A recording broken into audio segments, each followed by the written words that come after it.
last year. So they're trying to give full seasons to the people that got shortened last year. Got So it. all the spring seasons will have state playoffs, but basketball and volleyball, we got really short seasons. But we got a season. That's good. So is the softball and baseball going to have a state meets? Yep. Oh, wow. I didn't realize that. Yeah. Good. Yeah. Okay, so it's 7:02, so let's get started. I just want to let everyone know that we still have one opening for a delegate if you'd like to be a delegate for the state league. It's going to be virtual. It's June 13th and 14th. Let me look. 12th and Should everybody 13th. go on mute? There's some kind of a background noise. Should we all go on mute except for the one speaking? Yeah. Maybe that'll be good. So it's the state convention is June 12th and 13th. There's a couple of meetings the week before.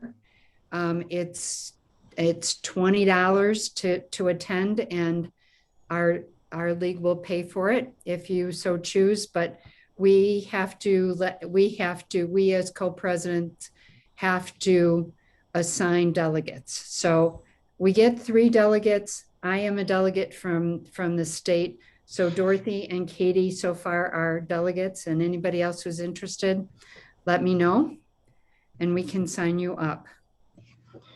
So that's that. We're going to try and do an annual meeting June 19th outside.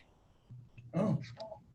So weather permitting. Yeah, we're kind of moving in that direction, but we have to figure it out as we go. So, all righty. I'm going to just switch it over since I think we have everyone in at this point. I'm going to let Patty have it and just switch it over to her if that works.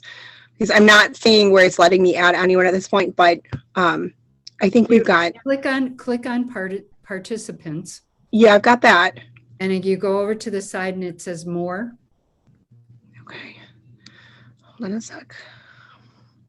So I'm seeing, yeah, when I click on, do you want me to click on her name? Because when I'm doing that, the only option I've got is to make her a host. Okay. Then So I'm going to, which doesn't make a ton of sense because they were letting me. Now you're muted, babe. Now you've muted yourself. Katie, you're muted.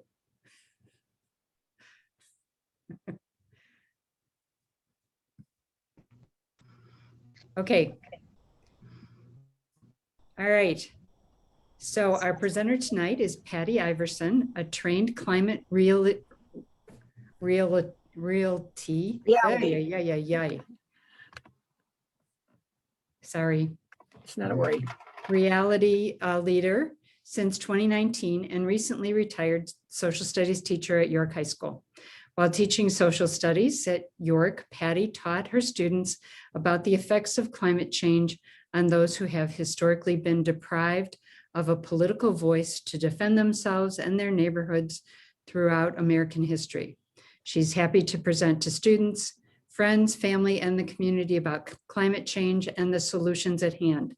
Since retiring last August, her focus has been on creating presentations that encompass the causes of climate change, climate social justice, the solutions and proposed legislation that would help to halt the frequent climate disasters experienced globally. We are happy to have Patty present to Elmhurst League of Women Voters tonight. Take it away, Patty. Thank you. Okay, my focus with Climate Reality, everybody does presentations. Well, those who can do presentations. And I also am the head of the school curriculum committee starting this year. And I'm also excitedly in the regenerative agriculture subcommittee. And so you'll see a little bit of that in this presentation as well. So this is going to take me about 38 to 40 minutes to get through this presentation. And then I'd be happy to answer any questions. All right, here we go.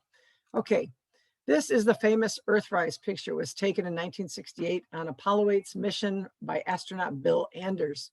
It's really the first glimpse of our human home floating in the vastness of space. And within 18 months of this picture being taken, we had our first Earth Day. It's also the first time that we could envision our home and realize that we all shared it together. The United States began to wake up to the dangers of climate change in the 1960s when Rachel Carson's New York Times bestseller, Silent Spring, was published in 62. She questioned the use of DDT, which is obviously now a prohibited pesticide. It was used to spray farm crops to prevent pests and trees to kill mosquitoes in neighborhoods like this one, and also advertisements which falsely showed it was safe to spray on school children eating their lunches and swimming at their local pools. 52 years ago, a massive oil spill off the coast of Santa Barbara spewed an estimated 3 million gallons of crude oil into the ocean, creating an oil slick 35 miles long on California's coast and killing thousands of birds, fish, and sea mammals. It sparked a coastal preservation act for California and marked the beginning of the state's environmental movement, which they have been leading since then. The Cuyahoga River in Cleveland caught fire. It was so polluted, it caught fire 12 times between 1968 and 1969.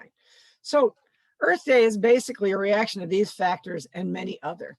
We were really making a mess of the earth. What began as some call for teach-ins on college campuses became the first Earth Day in which people took to the auditoriums, the streets, the parks to demonstrate against the impacts of 150 years of terrible industrial development, which left a growing legacy of serious health impacts. And the response for global change was also very necessary when it was found that the ozone layer, the part of the atmosphere that protects us from harmful radiation, was being depleted above the North Pole. The Montreal Protocol is the first treaty to achieve universal ratification by all countries in the world. It's leveraging the worldwide participation to spur global investment in alternative technologies, many developed by US companies. And that has placed the ozone layer, which was in peril, on a path to repair. Another piece of legislation was the United Nations Framework Convention on Climate Change, commonly known as the Kyoto Protocol. This is an international environmental treaty addressing climate change that has currently 197 signatories that are called parties to the convention. And the goal is to stabilize greenhouse gas concentrations at a level that would prevent dangerous anthropogenic or human-induced interference with the environment. Conventions of the parties, or COP meetings, have been taking place regularly since the Paris Agreement in 2015. This picture is a picture of Waddell Creek in Big Basin Redwood State Park in Santa Cruz County, California. It's really a beautiful place without all of the smoke, where my niece and her husband love to go hiking. And in August, right after I retired, my husband and I found ourselves driving west through the night to go and rescue my niece and her husband and their brand new baby who were fleeing the Santa Cruz wildfires and the California wildfires. And the smoke from those fires followed us most of the way back to Chicago. So these fires in the West, as well as other more frequent weather phenomenon across the United States and around the world, have really intensified the urgency with which we must respond to the climate crisis with collective action. So here's a little science. The blue outside, that's the natural layer of greenhouse gases. And it's really important because when the sun's energy comes down to the earth in the form of light, that energy warms the earth. And some of it escapes by way of radiation. But some of it's trapped, and that's the natural greenhouse gas effect. And that's really a good thing. Keeps the temperatures here on Earth in the ideal range that's suitable for those life forms that have been created and evolved here like us. But the basic problem is that we are now thickening this layer of greenhouse gases. We're spewing 110 million tons of man-made heat trapping, global warming, pollution into the sky every single day. We're treating it like it's an open sewer. And of course, that means the atmosphere gets thicker, more of the outgoing infrared radiation is trapped, and so temperatures go up. That's the basic problem, but a lot's going to flow from that. So what does all this man-made global warming pollution come from? Well, a variety of sources. Agriculture, forest management, land use, thawing of the permafrost, mining, transportation's a biggie. But the main source by far is the burning of fossil fuels. We still depend on coal, oil, and gas for 80% of all the world economy energy needs. You can see from this graph that after World War II, it really started rising dramatically. The CO2 emissions began to get really outside of all historic boundaries. And the problem is that now we have seen with all this man-made global warming pollution is that the increase in CO2 has taken us to concentrations up to 415 parts per million.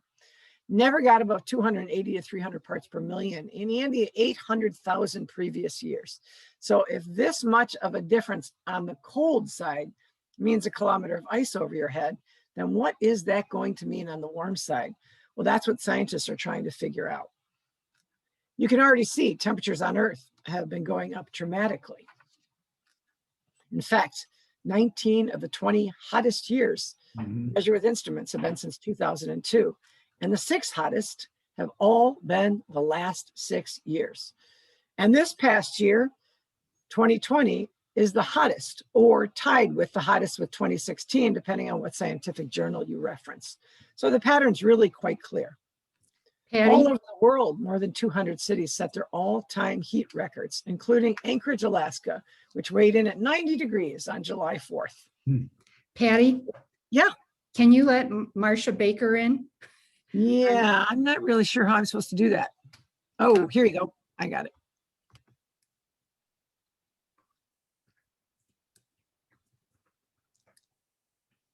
Yours was 108. Okay. Ian? Thank you. Sorry, didn't mean to. Sure, that's the first time I've admitted anybody to a Zoom call. It was great. There you go. In Paris, France, in June of 2019, it hit almost 109 degrees. They broke their all-time heat record by 4 full degrees. In fact, in 2020, Paris had its highest January to June average temperature since 1893. And why is this not working? Hold on a second. No, just this. No, I'm stopped for some reason. Yeah, Katie, let Patty remain as co-host, and she can just let people in. Am I still the co-host? I don't know. You guys see Yes, my screen? It says you are. It says you are still the host. Yeah, it's not letting me forward on this.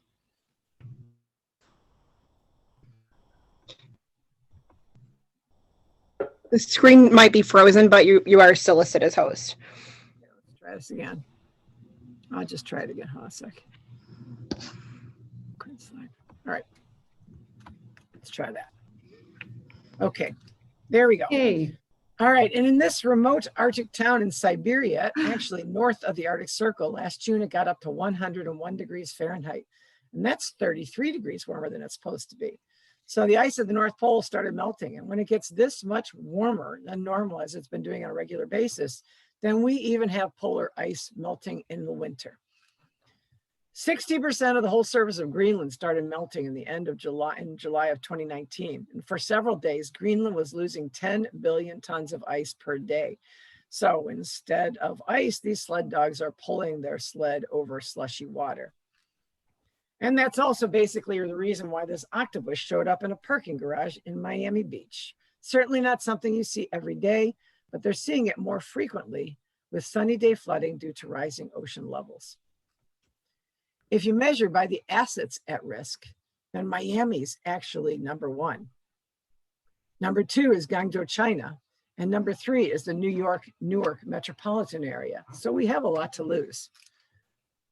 So let's take a step back and look at the Earth as a whole again. This time, let's focus on the ocean. This is the face of the Earth covered by the Pacific Ocean. And it illustrates the fact that when all this heat is being absorbed by the Earth's system, more than 90%, scientists actually say 93% of it, is going to go into the oceans.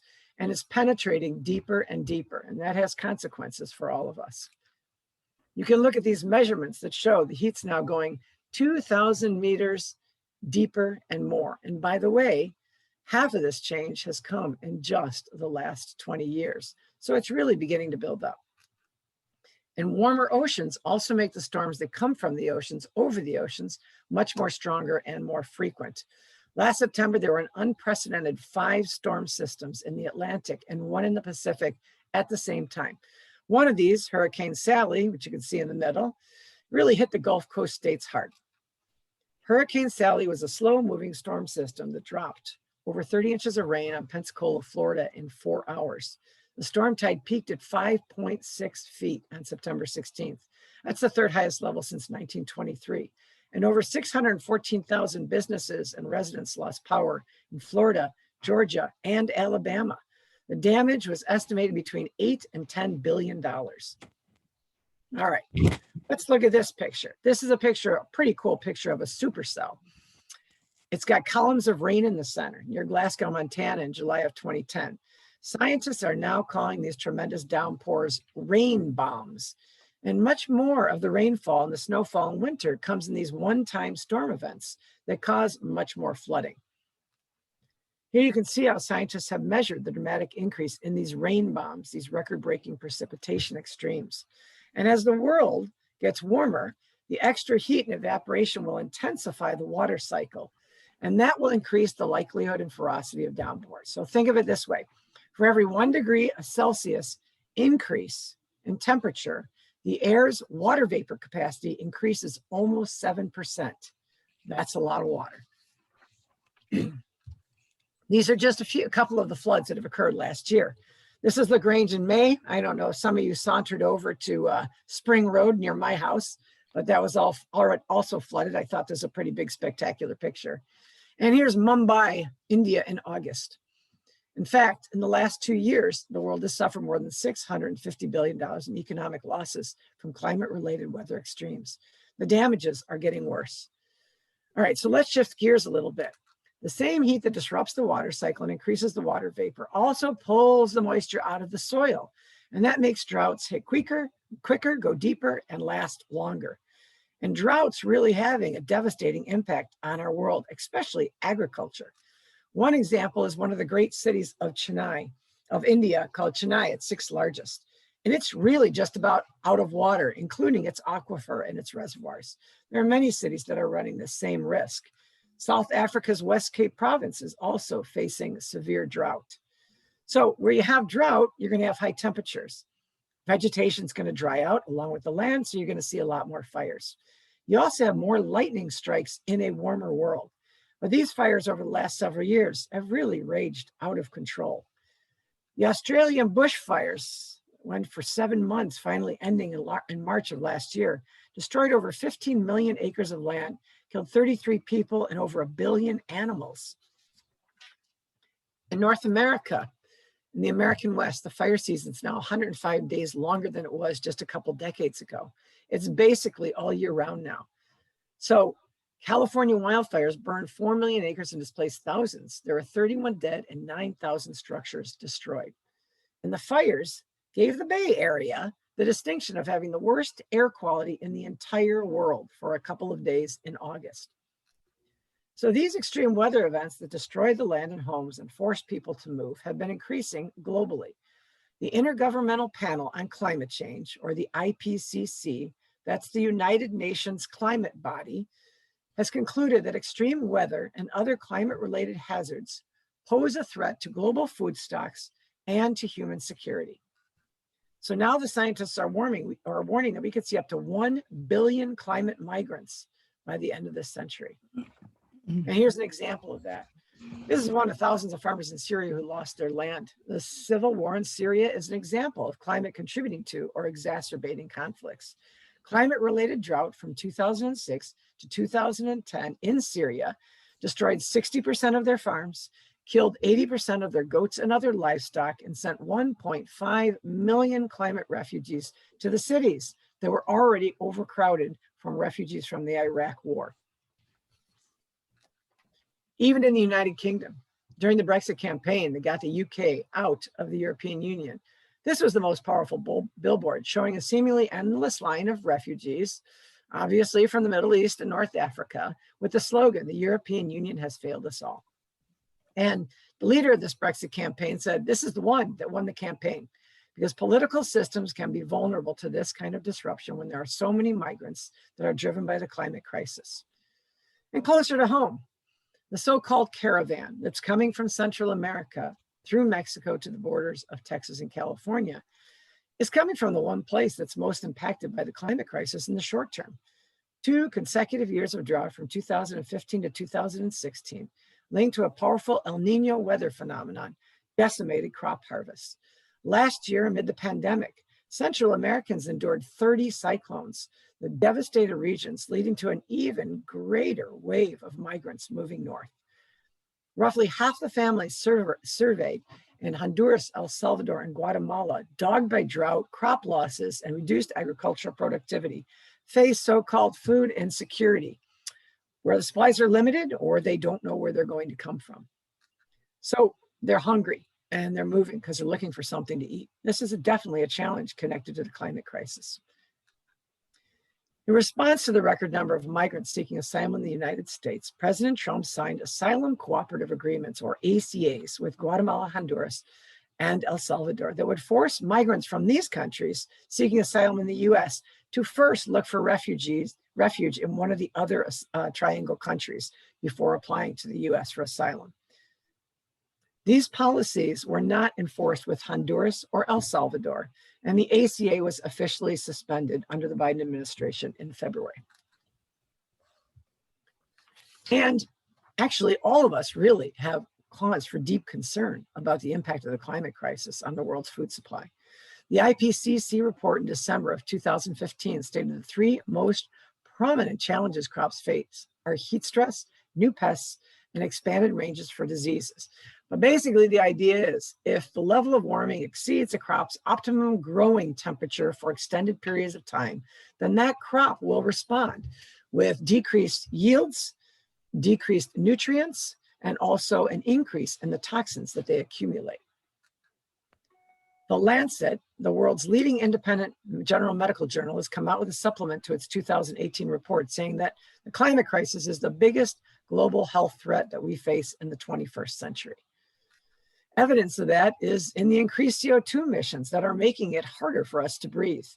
Air pollution now kills 9 million people a year.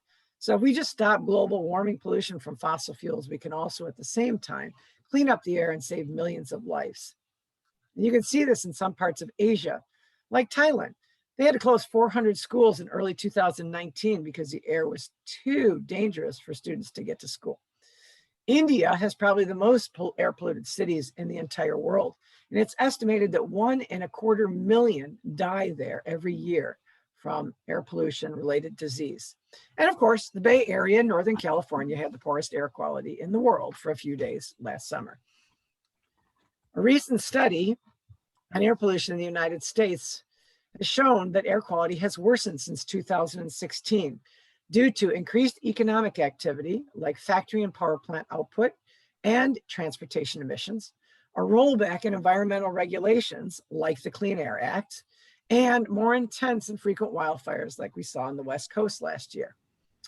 But by the way, in the United States and in countries around the world, this is also a civil right, a human right, and an environmental justice issue, because the poor, the communities of color, the disadvantaged groups that have a legacy of being deprived of the same political and economic clout to defend themselves are the ones that are most often living downwind from the smokestacks and near to the hazardous chemical dump sites. Or if you're lucky enough to be in Chicago, in the Little Village neighborhood, where on April 14th, after a botched demolition of an industrial smokestack on the closed coal-fired power plant Crawford Generating Station, the neighborhood had to breathe this air.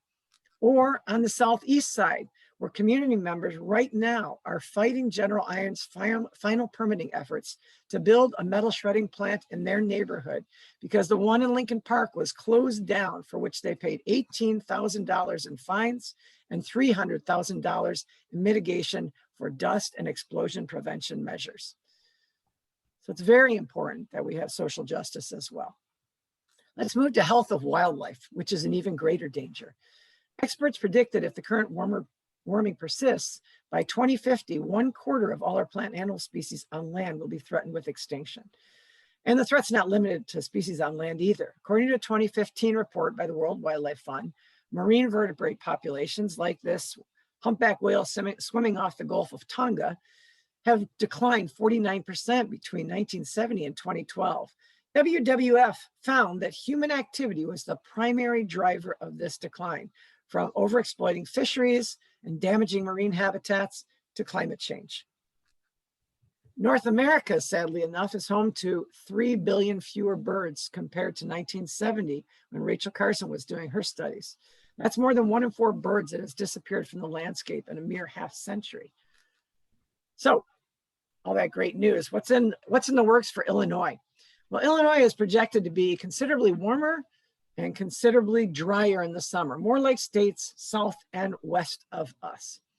And actually, even in Illinois, the extreme cold snaps we saw in January, last November, and in January of 2019, when school had to be canceled for a few days, are also part of global warming, believe it or not.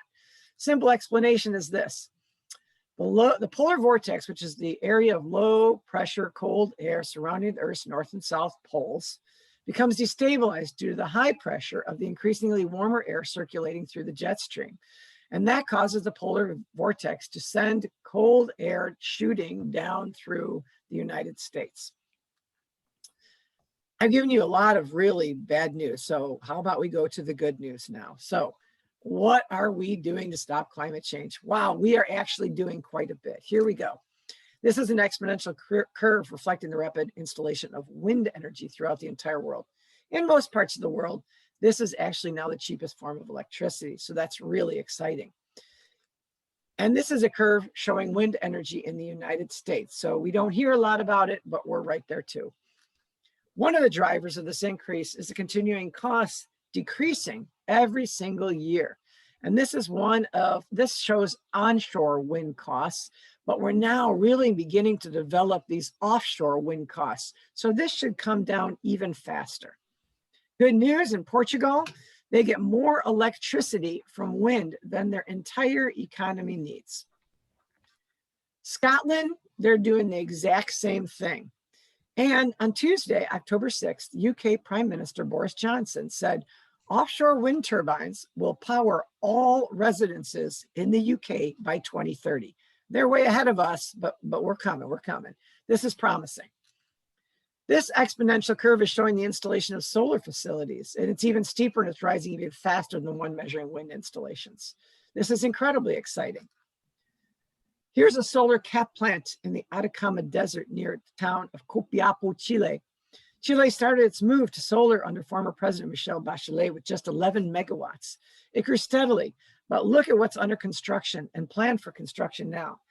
And by the way, just so that you can understand, 1 gigawatt is equal to 3.125 million solar panels or 412 wind turbines. This is a lot of power. Chile has also announced that it will close 8 coal-fired power plants in the next 5 years so they can work toward being fossil-free. Saudi Arabia, wow, they're expanding their renewables 120 times over. Much of it is solar. Obviously, they're out in the desert. And they're looking forward to a time where maybe oil and gas doesn't have a bright future like it does now, and maybe it's not politically expedient. So they're hedging their bets, and that's really smart. And in Australia, 1 out of every 5 homes has rooftop solar now. So they're really moving forward quickly too. And of course, China. China is the giant in solar and wind. China has more solar than any other country by far. 33 gigawatts of solar installed in 2019 alone. Unfortunately, China and India are also our biggest coal producers and users. All right, so think about it this way. On a global basis, we get more energy from the sun in just 1 hour than the entire global economy uses in a full year. So if we could just harness a little fraction of that solar power, then we can really end any sort of dependency that we have on fossil fuels and move to renewables much faster. In the United States, we're seeing an increase in solar power growing in leaps and bounds. And again, one of the main reasons for that is that the cost continues to come down. It gets cheaper every single year, and it's much cheaper already than fossil fuel electricity in much of the world. Renewable electricity made up 80% of all the new electricity capacity added globally in 2019. This is a definitive move to renewables, replacing fossil fuels in the power grid.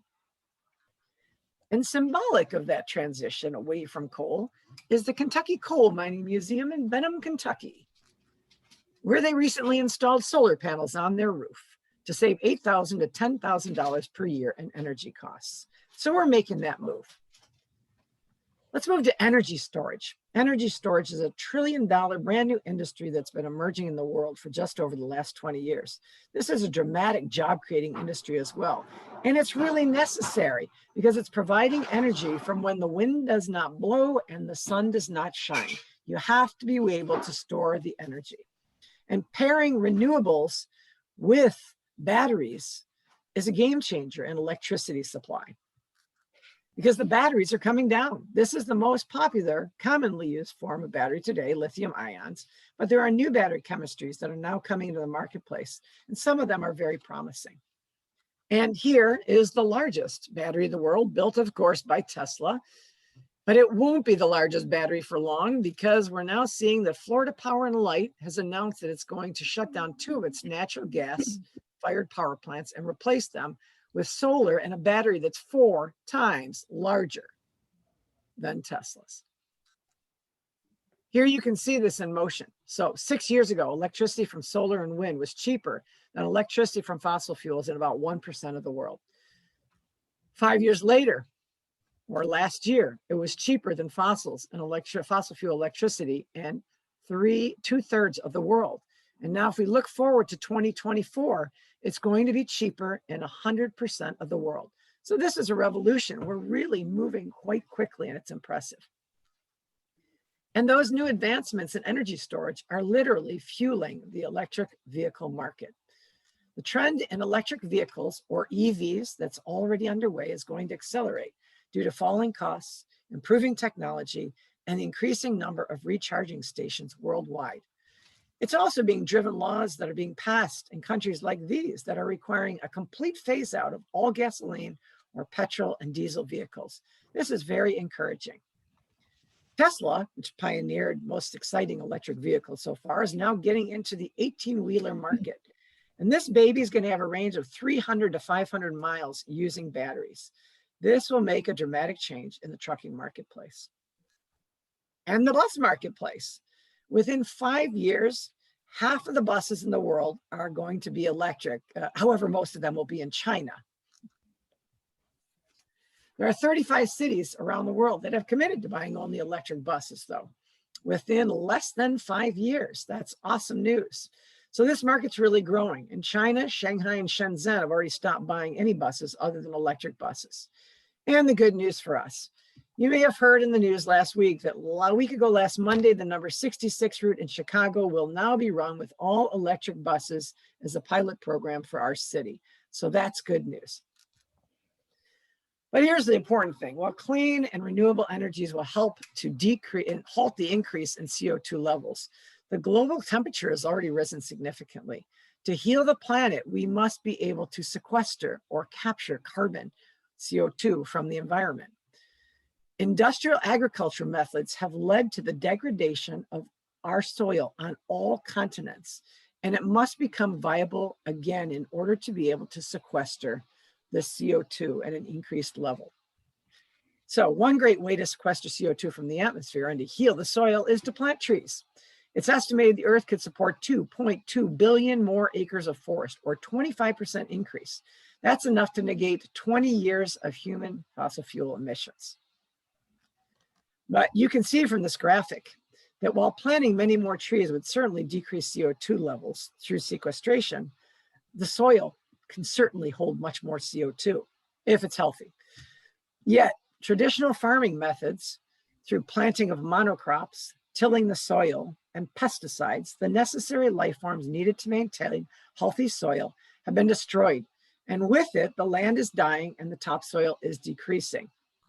Regenerative farming techniques can be used to increase the nutrients in the soil through 4 main practices that I'll cover right now. First of all, no-till. By disrupting the soil as little as possible, you can retain more water and keep the soil healthy. Tilling releases methane, which is worse than CO2 from the soil. It kills billions of microbes. There's over 1 billion microbes in a teaspoon of soil, and they're being killed every time the ground is tilled. Also, when you are tilling the soil, you are opening up the soil to evaporation. So you're also drying out the soil. And finally, the last thing is heavy machinery tilling the soil is compacting the soil. And that prevents even more the ability of the water to absorb water. The use of cover crops. The use of cover crops' main purpose is to increase soil fertility and quality. So you help to manage soil erosion by keeping the topsoil there with the roots of the cover crop. You keep the water from evaporating because there is a cover crop, and it helps to manage weeds, pests, and diseases as well, and it increases the biodiversity of the land. Cover crops can also be used for foraging. And in case you weren't listening to President Biden last night, as I was, he actually said that farmers should use cover crops and they should be paid to do so. It would be a much better use of subsidies than what we're paying our corn farmers to do in Illinois right now. No pesticides, so no chemicals, because restoring the biodiversity will make the spraying of pesticides unnecessary if all of the microorganisms and the very small insects and the larger insects that eat those and the larger insects to the smaller animals, et cetera, in the food chain, if that ecosystem gets healthy again, then we don't need to use any pesticides. It takes care of itself. So use of chemicals not only kills the soil, it also causes basically the death of beneficial species like bees, our pollinators that we need. And additionally, because it's killing the soil, and the soil is compacted and it doesn't have microbes and it can't absorb water, it leads to runoff. And so all of those chemicals are flowing into our streams and our rivers. Very big concern about the Mississippi right now because it's forming a dead zone in the Gulf as this water is flowing down with all of these toxins in it. And then rotational grazing. So the idea of grazing is that, well, first of all, cows have not been given the natural ability to digest corn. It causes them to burp. And when they burp, they release methane, which is a lot worse than CO2. They are much healthier if they're eating grass and not sitting in a feedlot all packed together. So if you can subdivide grazing lands into paddocks, cows can be moved. You can see there's only a string that separates them because the cows get so used to doing it, they don't move to another paddock when they are grazing in one. The healthier grass will allow them to graze. As they graze, they obviously will poop and they will help to fertilize the grass, and then they'll move into a new paddock and the old one will be able to return to its former glory. And these deeper grasses with better roots and more diversity of grasses will help the soil to sequester more carbon. Managed grazing is a little different. It's integrating livestock naturally with the ecosystem. So that's kind of a biomimicry. So it would be like having an orchard and letting your cows go in and eat the grass to keep it down near the orchard, and they also would poop and fertilize the trees. So that's kind of the biomimicry. So regenerative agriculture basically is going to shift that paradigm. It's going to help farmers become the stewards of the land as opposed to grabbing all the economically can get out of the land. And that's a positive thing because it's already been found out that soybean and corn crops can increase by 40% under regenerative agriculture techniques. The soil will be more healthy to absorb CO2 and we'll see less of the unhealthy runoff, as well as attracting much more biodiversity back to our farms. So can we stop climate change? Of course we can. We have everything that we possibly need, but we need to be able to have policy and we need to drive that policy more quickly. The Paris Agreement, 6 years ago, we saw 195 countries agree to go to net zero emissions by mid-century, less than 30 years from now. So while President Trump removed the United States from the climate agreement, President Biden returned the United States to the agreement. One positive thing about President Trump removing the US from the climate agreement was that 24 states decided to join the Paris Climate Agreement on their own. And California's been setting the way. So they're still continuing their standards, even when we weren't in the Paris Climate Agreement. Last week, starting on Earth Day, President Biden hosted the Earth Day Summit. And at that meeting, he not only urged other leaders to make a bigger, stronger, bolder commitment, but he said that the United States would cut fossil fuel emissions by 2030. So that is an awesome commitment for us to make. And here you go. Here's a list showing you the states, the US states that have been committed to 100% renewable energy. That's pretty awesome. And this map is showing the US cities that have already committed to 100% renewable, or those that are already there. Yeah, are we missing one? Chicago, of course. Well, Chicago is not among the cities committing to 100% renewable. The Chicago City Council resolution that was passed unanimously in April 18, 2019, calls for the city's buildings to be powered exclusively by renewable sources by 2035. And it also sets a goal of converting all Chicago Transit Authority buses to electric energy by 2040. And it looks like we're going to get there on that one. So while the US, so other prominent things in the news we're seeing is that the international agreements entered by countries to just completely phase out coal. And the PPCA is becoming stronger and stronger. And while the US is not part of this treaty just yet, we really are in the United States dropping the level of coal that we use. Unfortunately for us, one of the biggest coal mines in the United States is in Southern Illinois, but we are currently working on that. More positive news with states making these commitments is these global companies that have made the commitment to go completely 100% renewable. This is really inspiring. Probably one of the most inspiring stories is Microsoft. They're going to go remove more carbon than they use in the atmosphere by 2030. And then by 2050, they hope to remove all the carbon they've ever used in their entire history and thereby erase their carbon footprint. I want to do business with them. What's Illinois doing to meet the climate change? Well, two main pieces of legislation. First of all, FEJA, Illinois Future Energy Jobs Act, which came into effect in June of 2017. And this has been providing subsidies and supports for providing renewable electricity and the training for jobs to put in that renewable electricity. And I have community solar. My farm becomes active next week or the week after, and it was subsidized through this act. The one, we're seeing a lot more solar from it, rooftop, community, brownfield, but unfortunately, FEJA's running out of funds. So our best hope right now to combat the climate crisis here in Illinois is the passage of the Clean Energy Jobs Act. With Clean Energy Jobs Act, or CEJA, we have the opportunity to immediately ramp up renewable energy development by cutting the carbon from the power sector by 2030, 100% clean energy by 2050, reducing gas and diesel vehicles from the transportation sector, and creating jobs and economic opportunity. So, either way, CEJA passed out of committee in the House on March 15th. So it's now currently before the House for debate. Although apparently I was reading my climate news feed before I got on here, and it looks like Governor Pritzker has just thrown his own plan in the ring. And there are some concerns about that plan, but it'll leave to some healthy debate. All right, so let's talk about President Biden's American Jobs Act, which you probably also heard a lot about last night. There are 9 specific parts of this that actually will go a long way to tackle climate change, and I'm going to briefly go over theirs. $213 billion will go toward modernizing and weatherizing affordable housing. In the United States, 40% of our emissions comes through our building and our housing. So this is a really great part of the plan. $174 billion will accelerate the transition to EVs. That includes a tax break for buying an EV, and that also includes 500,000 charging stations. $100 billion will modernize the power grid so we don't have what happened in Texas ever happen again. $85 billion investment in modern public transit. And boy, they really need it after what COVID did to our public transit, especially in Chicago. They need the help.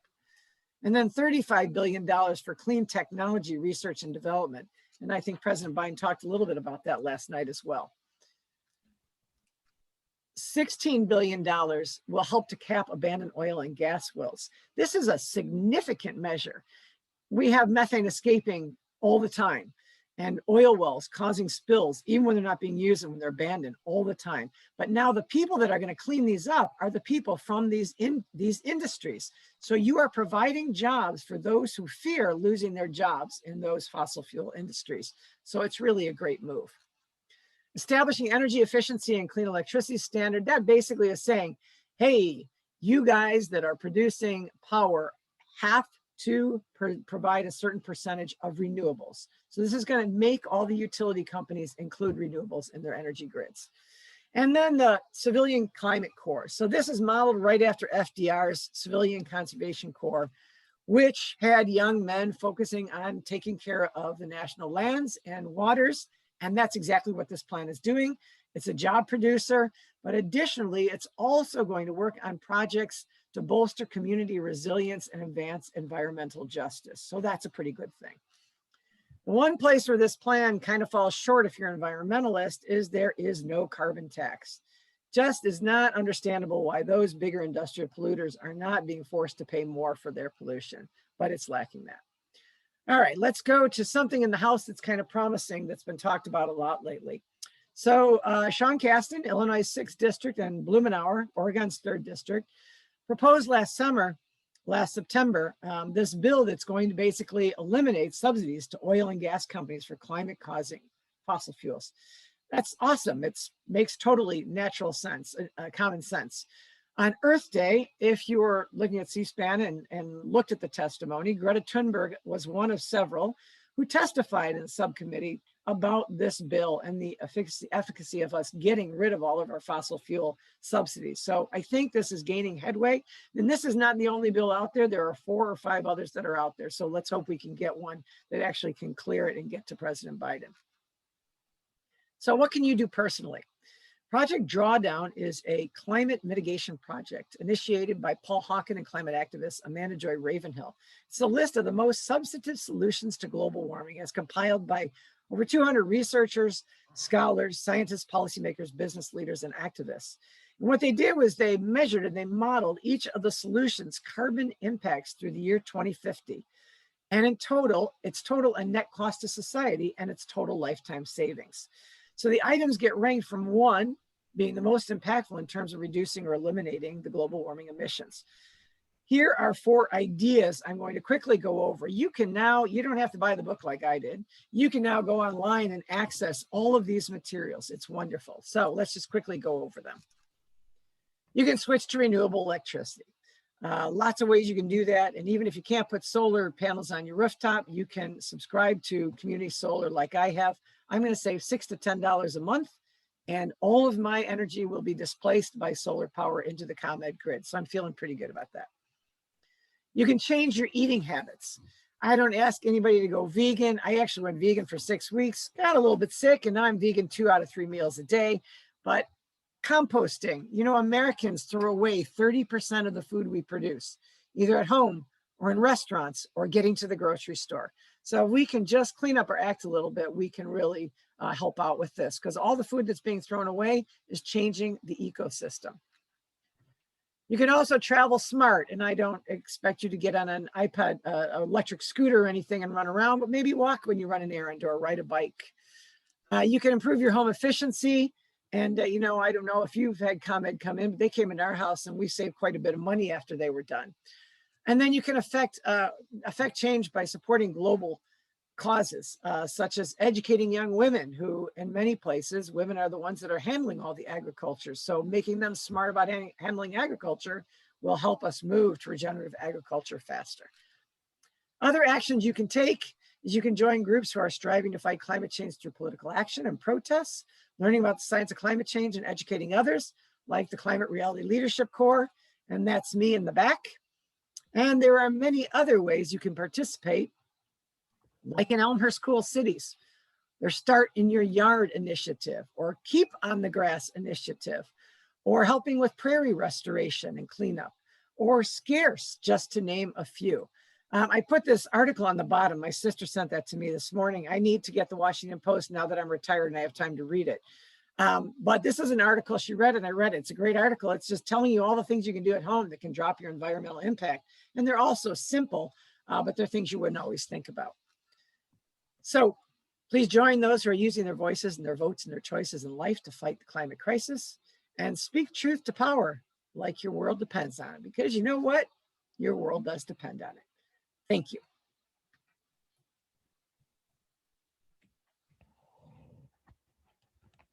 So, Thank you so much. Thank you very you much. are Right. so welcome. Great job. Patty.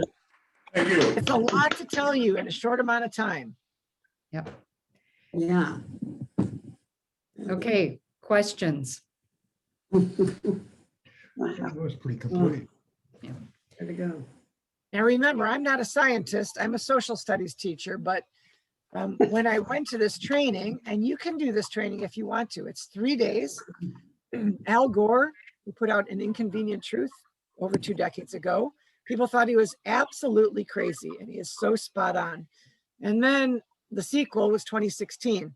So this is his. He comes to these trainings They're now all being done virtually. One just finished last week, started on Earth Day, but my training had 1,100 people in Minneapolis. And you are presented with a plethora of the most amazing sources ever. And then you get to talk to all these people that are in all of these amazing jobs, not like social studies teacher, but they're in solar and they're in, other different things. So that's where my training is from. But since I've done this, my life has pretty much changed. And this is a focus of pretty much everything I do. All right, any questions? It's overwhelming. Yeah. Yeah. I do, because you talked about getting your electricity from solar. And the city of Elmhurst just sent out some letters a week or two ago in regards to a change that where a lot of their electricity was now going to be solar and wind. And if we did nothing, it was going to be an automatic transfer over. Can you speak to that issue, or do you have anything to share about? I know a little bit about this issue. I know for a solar farm, you have to sign on to receive all of your electricity through them. And when they come in, they make an estimate. What are you going to use? And if I use more, I'm going to buy an electric car sometime in the next 6 months, then they'll change it. And so I know that you have to subscribe to get all your energy out of that farm. I assume that if you tell Elmhurst that you don't want to opt in it because you've done nothing and you didn't read every mailer that comes to your house, you'll be able to opt out of it. But Elmhurst is actually doing some cool things. They even have a couple EVs for town cars for the city and 2 chargers behind City Hall. So they're making some moves. And I don't know how much energy this is going to actually bring into the grid, but they might. I don't even know what the community solar is. They're not running off of community solar, off of their own solar. They're running off of community solar. And I don't know whose program they're in. It's a good question. I have it in a file, but Yeah. I don't remember. Does My anybody? anybody know? Do you remember the name of it? What? The Starts with an I. yeah, Yeah. IGO. Yeah. Or Oh, I was hearing about that. I don't know anything about them. Yeah. I'm with Clearway Solar, and the reason I like and register, well, first of all, they're supplying Northwestern University, and that's my alma mater. So they're in 4 different farms. They have 20% of the power in 4 different farms. The second reason I did it is because we have quite a few that are community solar in Illinois, but they don't all produce their energy in Illinois. So you're going to have that solar coming to Illinois. And part of the reason why FIJA gave support to Clearway is that Clearway's farms are in Illinois. They have 9 Illinois farms coming on the grid in the next couple of months and 4 of them in the next couple of weeks. They're all farms from Illinois and all workers from Illinois. So it was that aspect of the job that really drew me. So I wanted it to come from Illinois alone. Yeah. And then you just contact them and you sign up with them and they. And the only hassle is that I'm going to have to pay 2 bills. I will get them at the same time and I'll pay 2 bills.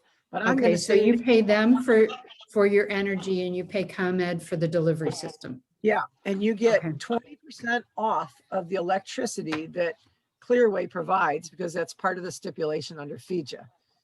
So Okay. I'm going to save $6 to $10 per month by having to pay 2 bills. Okay. It works for me. And I have nothing on my house. I don't have to worry about changing anything at all. It's all the same. Yeah.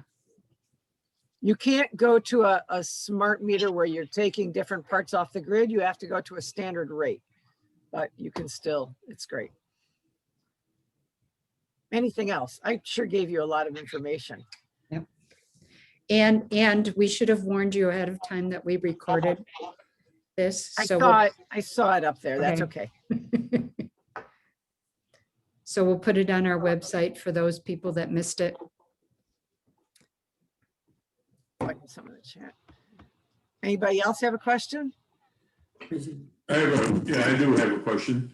There's been a company around Sun something, and they've contacted us a few times to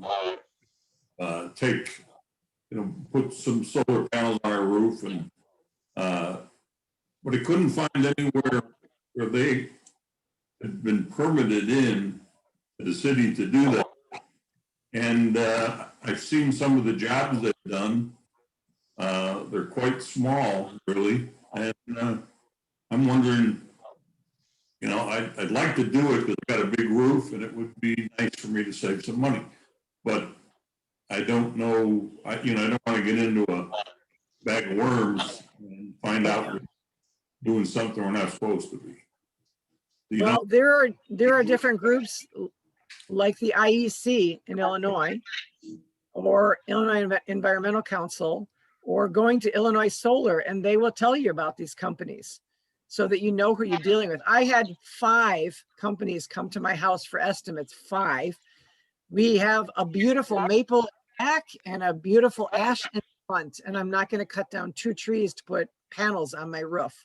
So 5 of them went from, oh yeah, we can completely cover your energy, to you're nuts because you don't qualify.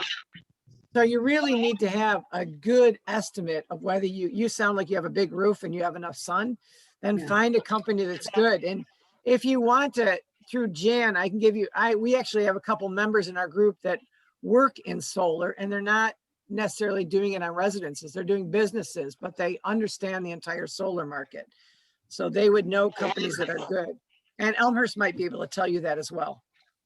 And Julie, our secretary, has solar panels on her roof. So we can, we can reach out to her. She just got it through Chicago Solar. Was that the one? I don't remember. Something like that. Yeah, I think that's what it was. Yeah. Yeah, she said it was a big outlay, like $16,000 by the time that they went and redid all the rebates and everything. It counted to maybe costing her $4,000. Right. Which, doesn't sound so bad if it's, a fourth of what you had to put out. But you have to put it all out Yeah. and then get your rebates back. Well, if CEJA passes, or even if President Biden moves on this, I have a feeling it's going to be easier to get solar panels put on your roof. They're talking about, actually, I read 3 articles today about overproducing because the panels are so cheap. Why not make too many and figure out where we can put them than worrying about waiting for the demand? Good idea. I mean, and he even said last night that there's no reason why they can't be made here in the United States rather than in China. So, yeah, I like that even better. And you mentioned the ozone layer. Are we good? Yeah, we're good with the ozone layer because those are the types of things we've really knuckled down on that a lot. But there are so many other problems. The biggest problem. So whenever there's a training, Al Gore comes out with a new slide deck, and his slides are 385. Mine was 115. So I saved you the agony. 385 slides he goes through, and he knows all this stuff back and forward. And as you saw from my stuff, you might get something 2018, but for the most part, it's 2019, 2020. It's all very, very current. And I just pick and choose for an audience. So what he said, what the people that went to the training said, because they get, whether you're a mentor or not, you get to hear the slide deck. They said there are many, many more natural disasters of very, very tough proportions, and that we need to move because people are walking away to find places to live. They can't live on islands anymore. And how many people in the United States live in coastal areas because they love being on the coast? Those are all going to be underwater if we don't do something quickly. And the news is talking today about that huge berg that's about to break off Iceland. And what's going to happen in the ocean when that, so we really have to move quickly. Shut off. Yeah. Yep. It's not a doomsday scenario by any means. John Kerry last week, the week before last week, was in China. And China said, he said, we hate you guys for your human rights violations. We hate you for stealing our intellectual property. We hate you for our deficit. But hey, let's work together on this. And China said, we're working with you. And then I listened to NPR last week, and Bolsonaro is getting pressured from all the big business magnates in Brazil to get his butt moving and heal up the rainforest. So this is the kind of pressure. This is the kind of support worldwide. It's just happening. It's good. Okay, so what can we do on coal? Now, obviously, the league has positions on CEJA in support of and against both those plants moving ahead in the city. But and what's going on in Southern Illinois that we can Well, help?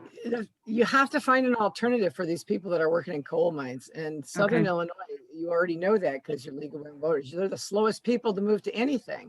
So we're trying to get the corn farmers to start putting cover crops in and stop plowing their land. I mean, they're killing their land. There's a guy named Gabe Brown who's from North Dakota. He's what you think of as a traditional farmer. He's got a big Buddha belt and he wears suspenders. But in 1998, he had 1.7 inches left of topsoil. And he started regenerative agriculture. And in 2018, he now has 11.7 inches of topsoil. So we have to do the same thing with coal, but what are they going to do for a job? Those people are leaving high school and they're going to work in a coal mine. Yeah. So if we can get CEJA to pass, those are clean energy jobs. There's going to be windmills in Southern Illinois. Santa, There are going to be solar farms down there. We have to provide jobs before we can move them. you can all get cold. We're not in it. Oh. Okay. Yeah. Yeah. Yeah. Yeah. And then coal is really big in China and India. So is that what Carrie's talking to them about, is coal? Yeah. But the cool part about both China and yes, they're using way more coal. We have to be careful as the United States, and I have to think about this as a history teacher, because we went through our industrial revolution in the early 1800s. Yeah. They're going through their industrial revolution. So we're telling people like, oh, Brazil, don't you cut down that rainforest. And what rainforest were we cutting down? I mean, we cut down all our trees until we got Teddy Roosevelt in office. We were cutting them all down.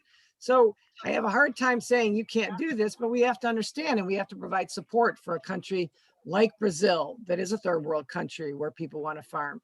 And we have to provide support to China and India. I think China and India are going to make that move just because it's cheaper. And the glory that it will bring with them, they're going to move faster. And it'll be much, India is losing so many people to air pollution that it's a smart move for them to take. Yeah, they're also losing a lot of people to COVID. COVID. But the other thing is trees here, they're not planting any trees this season. We're So we scheduled to get a tree planted, but they planted seed in front of my house, although they said we were supposed to get one. But I think that's all been cut back now. Yeah, they said it was cut in, it was in the most recent, oh, you know what? I don't know that it's been posted yet, but the city council meeting, they were just talking about it, I think. I think I read it in an observer report. So I guess we have to go and say, let's plant some trees and we can deal with potholes a little bit longer on Marcia Street or whatever, pick a street. I think that planting trees is pretty awesome, but I think the number of trees we're talking about are not, even 500 in Elmhurst and the Parkway. I think the trees we're talking about are 10 million in Africa, where Yeah. they literally can return the soil back to health if they put these trees in. They're doing it all over the place. And I think when I look at United States, 2% of our fossil fuel emissions in the United States are in our lawns. The fact that we can't absorb CO2 because we all have these beautiful green lawns. So that's, lawn roots are 1 inch. That's it. So it looks great. And if you have kids, I certainly can understand it. But, those are things we can all do at home. That's what Elmhurst School Cities is doing, the Start in Your Yard initiative. They're trying to get a bee corridor through Elmhurst where everybody takes back a little of their grass and puts in wildflowers, bee balm, monarda, those things that are for pollinators, so that we can attract more diversified wildlife, to bring back some of the birds, as opposed to just having these lawns that are pristine and that most people are using poison in order to take care of. And cutting them with grass lawnmowers.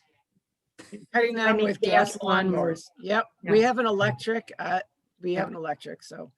Yeah. So it's, every time I look out and I see another truck spraying pesticides, I just cringe. It's going right into our groundwater. Yeah. So it's a lot of big changes, but you know what? I don't think people I don't think people are bad. I don't think they're doing it because they don't care. I think they're doing it because they don't know. So the more people that we can educate and talk to about this, and I get these advertisements now online because I'm in all these green groups about these eco lawn companies that can come and give you things that don't hurt any of the wildlife, and it's not poisonous. There's no pesticides. I'm of course There's not those gonna- kind of landscapers, because I would love to get rid of all the landscapers in Elmhurst. Yeah. It'd It's be hard. nice to park on the It's street, bigger, huh? right? Yeah, right. You can't Can't get drive. around them. You can't drive on the street. And they leave their trucks on half the time, which drives Yep. me more. And then they blow all the leaves onto your, property or your body or whatever. Yeah. So And the anyway, noise, I thank- mean, and we do nothing but Zoom meetings and all you hear is a leaf blower out there, They're construction guys. But, they need jobs too, and I can certainly understand that. We just have to move. It's Home Depot is using neonicotinoids on their flowers that they're selling this spring. So that is the pesticide that the bees are eating and going into their hive and killing all the bees. So this last summer, I started with a raised garden bed. I have 3 4x4 raised garden beds for vegetables. And this summer, my husband, I think we were going to get a divorce because I now have 8 4x4s. And I took all the lawn on the back half of my house and I created a native wildflower garden. So there's no grass back there. And he's looking at me like I'm crazy. But I'm trying to restore some of that ecosystem and not use those things on my plants and see if I can bring back more wildlife. And at the same time, I'm creating a ton of fruits and vegetables that I eat. I supplied myself all the way through July, August, September, and half of October with vegetables. So there are a lot of things that we can do at home. You don't do anything like I'm doing. You won't be able to stay married. It's very difficult. But little things like not spraying the back, your grass, or, allowing these things to grow. So. Yeah, the dandelions on my edge are very big, and the person right next to me has this beautifully manicured lawn. I keep waiting for him to come over and say, "Can I spray your bed?" so that the whole lawn looks like it's alive. And we were just talking about the entire, I said, boy, the dandelions have really gotten bad. I feel bad, so. Yeah, I just got a meme But on I'm that not that spraying said, there was a meme that I just got that said, you call this a dandelion garden, I'm calling this a pollinator garden. And it's just completely covered with dandelions. This is a talk my husband and I have all the time. So I'm going to have to go out there and individually remove each dandelion. Yeah, So I think that's. It's very relaxing to pick out dandelions, I think. Yeah. Well, I don't spray because I have a dog and I have kids that play on the lawn, so I'm not spraying my lawn anyway. so. Community composting seems like something that would be really nice for the city to do. I know that you can compost, but it's like so much extra money and only the people who want to do it, and then you can't get anything back from compost. There's no compost that you can get then from the city from what you compost. yeah. And the other, we as a city, we probably should first tackle recycling, because even though we are recycling, much of our recycling is being thrown in the garbage because we're not recycling properly. Right. So that would be one huge thing. But also composting, I have an outdoor garden compost pile, but I also do an inside food scrap jar that goes into my composter. And my composter might be 8 gallons, maybe. I have not emptied it yet, and I've been doing it for 2 years, and it's still not all the way full. It just continues to break down so much that's that much CO2 that's not escaping. And at the same time, when it breaks down enough, I could throw it in my garden. So I'm happy. I haven't thrown away organic food scraps in 2 years. So Yeah, that's, yeah. that's pretty cool. Which brand do you have? I'm just curious. Oh, you're going to ask me that. The one that my daughter bought me. Uh-huh.